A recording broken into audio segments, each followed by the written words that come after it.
Donc, what's up tout le monde, c'est le Vrestaman. J'espère que vous allez tous bien. Donc, aujourd'hui, on est là pour parler de deux films qui sont sortis il n'y a pas tant longtemps que ça. L'un qui est sorti il y a moins d'une semaine et l'autre, ça fait quelques mois. Donc, on va parler de 7500 sortis sur Amazon Prime et de Night Creek, pardon pour ma prononciation en anglais, qui est sorti sur Netflix il y a quelques semaines de ça. Donc, on va commencer par critiquer le film 7500, sorti le 19 juin sur la plateforme Amazon Prime. Et l'histoire de ce film raconte celle de Tobias Ellis, un jeune pilote américain, un copilote américain dont son vol va se faire hijack, donc va se faire prendre par des terroristes. Donc, c'est un vol Berlin-Paris. Et là, lui, il va essayer de prendre le contrôle de l'avion tout en étant sous pression par les terroristes. Donc, c'est encore très important à noter que c'est le grand retour de Joseph Gordon-Levitt après 4 ans après sa performance qui était plutôt très convaincante avec Snowden de Oliver Stone. Depuis ce temps-là, on ne l'a plus jamais revu et de ce que j'ai compris, c'est parce qu'il y avait des enfants et tout, donc il s'en est occupé. Donc, de ce que j'ai compris. Donc, est-ce que ce film était très bon? Eh bien oui, j'ai beaucoup aimé et je comprends pas les critiques un peu basses d'un 60% sur Rotten Tomatoes parce que le film pour moi, il est vraiment excellent. Il passe sur le bord du top 10 de l'année, mais je trouve qu'il y a quelques défauts quand même à souligner.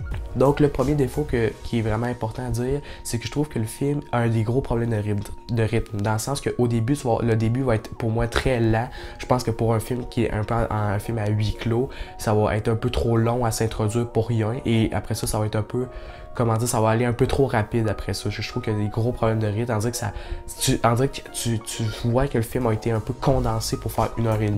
Et même s'il n'était pas obligé de durer 1h30, il aurait pu durer peut-être 1h40, ça aurait été parfait.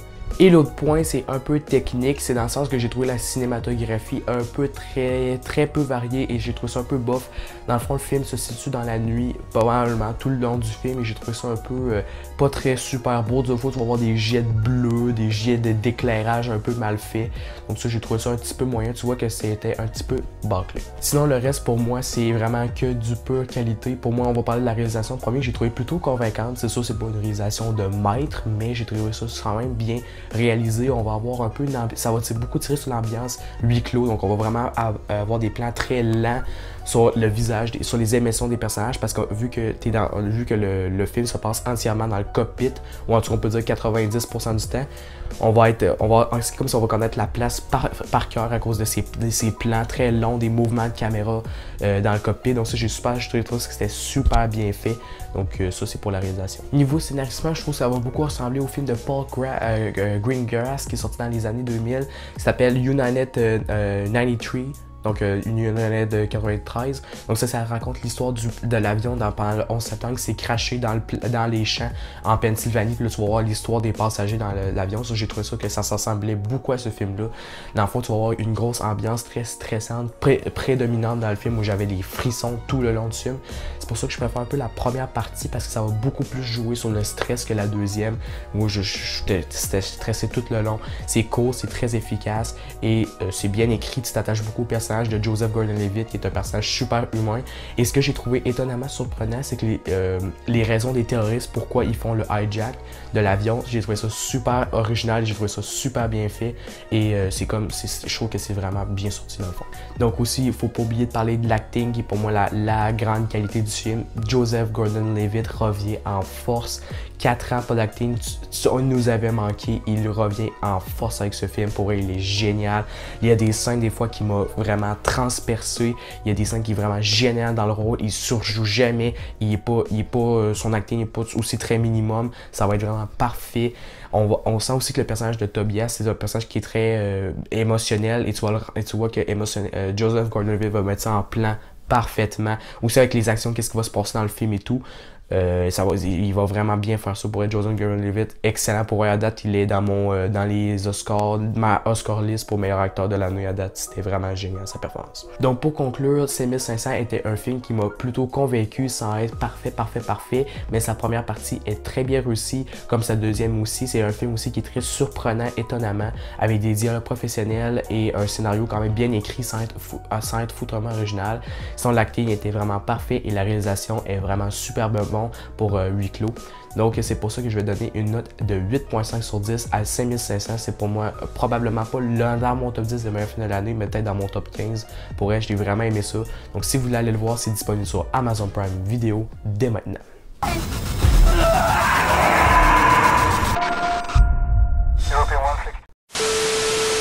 Donc maintenant, on va parler du film de Night Clerk. Merci à toi, Boomstar. Je fais un petit moment un peu. Merci à toi, Boomstar, de m'avoir fait découvrir ce film. Donc s'il n'y aurait pas eu de critique sur ce film-là sans Boomstar, parce que j'ai écouté sa critique, il m'avait plutôt convaincu. Donc allez voir sa vidéo. Sa critique est vraiment très très bonne. C'est très court. Voilà, instant pub terminé. Merci à toi, mec. C'est un super bon YouTuber. Allez vous abonner aussi, s'il vous plaît. Ça serait quand même très génial. Bref, donc The Night Clerk est mis en avant par Tye Sheridan, Ana de Armas et Ellen Hunt. Et c'est l'histoire de Brent, un jeune garçon autiste qui fait des shifts de nuit dans un hôtel et lui, son kiff, c'est de regarder les gens, il se met des caméras dans les chambres des gens d'hôtel et il les regarde pour voir comment ils sont capables de parler pour s'adapter un peu à sa méthode sociale parce que lui, il est comme un peu socialement instable.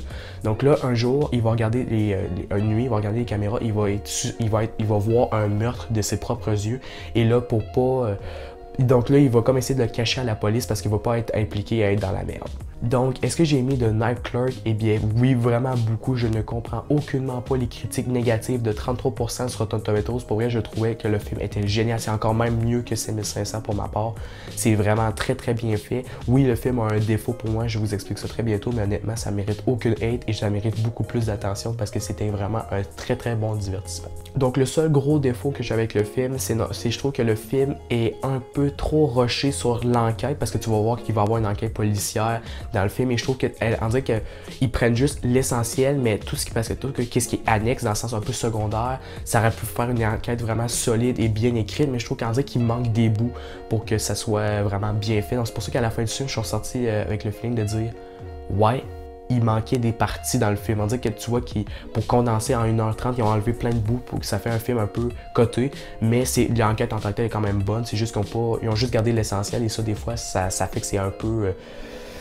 Ça perd un peu de sa valeur.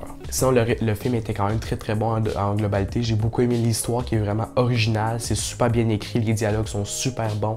Le personnage de Brent est super attachant et je trouve que comment ils ont introduit l'autisme dans le film, c'est super bien fait. Et aussi, on va avoir un peu des messages sur la société parce que lui, il est un peu socialement instable. Donc là, il va avoir aussi quand même du bon humour dans le film. Surtout une scène où c'est ce qu'on va voir on va voir Brent se préparer pour un rendez-vous et là, tu vas voir qu'il va se faire coiffer les cheveux. Puis après ça, il va se lever de sa chaise puis il va dire au coiffeur Don't touch my skin.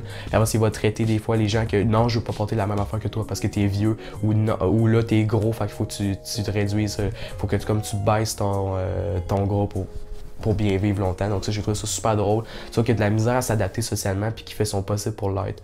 Et sinon aussi, tous les personnages secondaires sont intéressants et sont très importants à l'histoire. Et l'histoire de meurtre est bien écrite. Honnêtement, aussi, le rythme aussi passe super bien. C'est un film d'1h30 qui est pas trop lent et qui prend son temps et qui est quand même pas trop rushé comme un 5500, mais qui prend quand même son temps. Sinon, j'ai beaucoup aimé la réalisation du film. C'est sûr qu'elle n'est pas super folle, mais il y a quelques petits points que je pourrais dire. Comme par exemple, quand on va voir les images de la caméra, ça va être en noir et blanc. Et ça, j'ai beaucoup bien aimé ça aussi. On va avoir aussi des plans subjectifs de Tye Sheridan, mais un peu cotés. Dans le sens que vu que lui, il a de l'autisme, il va voir des choses un peu spécialement. Donc, tu vas voir des plans subjectifs sur des éléments, donc sur la bouche, sur des colliers, des fois. Ça, j'ai bien aimé. On va avoir aussi on va voir souvent Brent en voiture. Et là, on va avoir toujours la répétition des mêmes plans, des plans qui sont quand même beaux quand il va se prendre en voiture. Donc ça, j'ai trouvé ça que c'était super bien fait, mais en globalité, à part ces petits points-là, c'est pas fou, mais c'est quand même bien fait. Donc, comme je disais, l'acting pour moi est comme 5500, la grande qualité du film. Pour moi, l'acting était vraiment parfait pour la plupart des acteurs. Donc, on va commencer par Tye Sheridan, que comme je vous disais, avec Joseph Gordon-Levitt dans mon top 5, Tye Sheridan aussi dans mon top 5 de l'année. Pour vrai, c'était vraiment génial sa performance, ses mimiques, ses mouvements de tête comme ça. Puis il est toujours comme ça un peu, ça c'est super bien fait. Tu vois que Tye Sheridan s'est vraiment appliqué dans le rôle. Et pour vrai, il mérite beaucoup plus d'attention pour ce rôle. On va avoir aussi...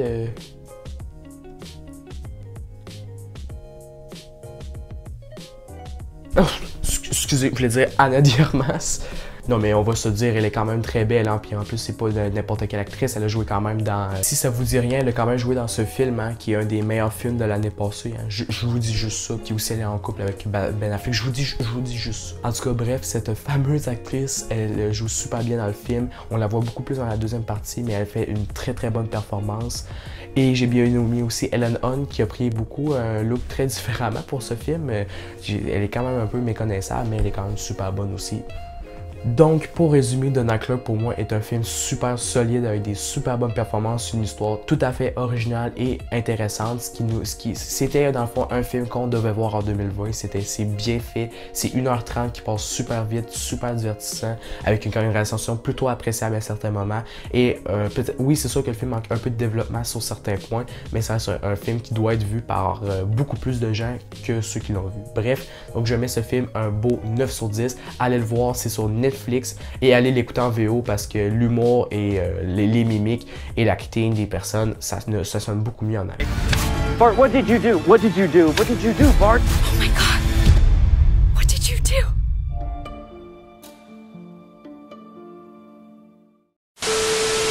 Donc bref, c'est la fin de cette vidéo. Si vous avez aimé, n'oubliez pas de liker et de partager. Je sais pas si elle est trop courte, si elle est courte ou si elle est longue, mais je pense que c'est une courte vidéo, donc j'espère que vous avez apprécié quand même. Et on va avoir aussi d'autres critiques séries, pas plus tôt aussi prochainement. Donc sur ça, je vous souhaite prenez soin de vous mes chers cinéphiles et ciao ciao!